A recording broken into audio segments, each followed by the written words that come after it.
Not perfect. அதனால இன்னும் என் பாவ நேச்சர் எனக்குள்ள, என் பாவ சுபாவம் எனக்குள்ள இருக்குது. நான் இன்னும் பரிபூர்ணமானவனாகவே இல்லை. அதனால நான் இன்னும் என்ன நினைக்கிறேன், பாவம் எனக்குள்ள இல்லை. இல்லை, you might not be perfect, but நீங்கள் பாவம் மற்றவர்கள். எத்தனை பேர் ஆமென் சொல்றீங்க? நான் பாவம் மற்றவன். எல்லாம் சொல்லுங்க, நான் பாவம் மற்றவன். யாராலையுமே அந்த பர்ஃபெக்ஷனை அடையவே முடியாது. அவங்களுடைய சுய முயற்சியினால என்ன செய்ய முடியாது, அடைய முடியாது. எப்போ அடைய முடியும்னா அவர் உங்களுக்குள்ள வரும்பொழுது. when he comes into you, you become perfect. இந்த ரகசியத்தை புரிஞ்சுக்கோங்க. இந்த ரகசியத்தை அறிந்து கொள்ள ஆரம்பிங்க.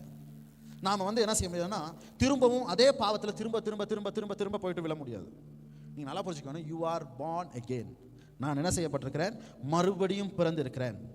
நான் பிராண்ட் நியூவா உருவாக்கப்பட்டிருக்கிறேன். நான் பரிபூரணமாய் புதிய மனிதனாய் கிறிஸ்துவுக்குள்ளாக இப்பொழுது இருக்கிறேன். எத்தனை பேர் ஆமென் சொல்றீங்க? எல்லாம் சொல்லுங்க, நான் பரிபூர்ணமுடையவனாய் புதிய மனிதனாய் கிறிஸ்துவுக்குள் இருக்கிறேன்.